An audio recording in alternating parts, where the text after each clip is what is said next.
የታለ ዘላለም ይባረክ ኢየሱስ ጌታ ነው እያለን ይሄን ወንጌል ከፍ አድርገን በኢየሱስ ክርስቶስም ዛሬም በእግዚአብሔር ቤት አለን። ኢየሱስ ጌታ ነው።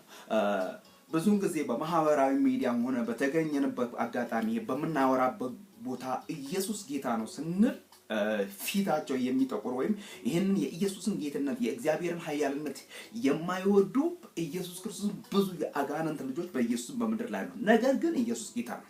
ይሄው ኢየሱስ ጌታ ነው እያልን ትላንትናም ይሄው መጣን ተጓዝን፣ ዛሬም ኢየሱስ ጌታ ነው እያልን ታላቅነቱን እያወራን መዳን በሌላ በማንም የለም እንድንበት ዘንድ ከሰማይ በታች የተሰጠን ስም ኢየሱስ ነው እያልን የምስራቹን ቃል እየሰበክን የእውነትና እውነት የሆነውን በመንፈስና በእውነት እየተመራን የእግዚአብሔርን ቃል እየሰበክን እዚህ ደርሰናል። ጳውሎስ እንደተናገረው እኛም እንደሰበክ ነው በኢየሱስ ክርስቶስ ዛሬም እንዳወራ ነው ኢየሱስ ጌታ ነው።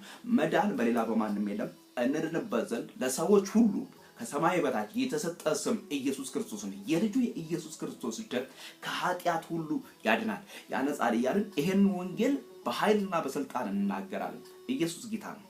ኢየሱስ ያድናል። ኢየሱስ ያስመልጣል። የህይወት እንጀራ ነው። የማምለጫ መንገድ ነው። የመትረፊያ መንገድ ነው። ከአጋንንት ከሞት ከስራት ከዚህ ዓለም ሲስተም ሁሉ በኢየሱስ ክርስቶስ ነፃ የመውጫ ወደ እግዚአብሔር አብ የመቅረቢያ መንገድ ኢየሱስ ክርስቶስ ነው። ልጁ የሌለው ህይወት የለውም። መጽሐፍ ቅዱስ የእግዚአብሔር ቃል እንደሚናገረው በኢየሱስ ክርስቶስ። ስለዚህ በልጁ የሚያምን በላከው ያምናል በኢየሱስ በልጁ የሚያምን በእግዚአብሔር አብ ያምናል በኢየሱስ ክርስቶስ ነው። ወንጌል ስለ ልጁ ስለ ኢየሱስ ክርስቶስ ነው። ይሄንን የምስራች ወንጌል በማህበራዊ ሚዲያ በኢየሱስ ክርስቶስ በተገኘንበት በመናወራበት ቦታ ሁሉ በምንደርስበት ቦታ ሁሉ እናወራዋለን፣ እንሰብከዋለን። በኢየሱስ ለሰዎች እንናገራለን። የሰማነውን እኛም የሰማነውን ያየነውን የተረዳነውን እግዚአብሔር አምላክ በኢየሱስ ያስረዳን ያንን የእውነትን ቃል እንናገራለን። ወንድሜ ብታምን ትድናለህ፣ ባታምን ግን አሁን ተፈርዶብሃል። መጽሐፍ ቅዱስ የእግዚአብሔር ቃል ይህንን አስረግጦ ይነግራል። እኔ ወንድምህም የሰማሁትን ከመጽሐፍ ቅዱስ ያነበብኩትን የኢየሱስን አዳኝነት እነግርሃለሁ። በኢየሱስ ክርስቶስም ተቀበል፣ ታመልጣለህ። ተቀበል፣ ተተርፋለህ። በኢየሱስ ክርስቶስ ሃሌሉያ።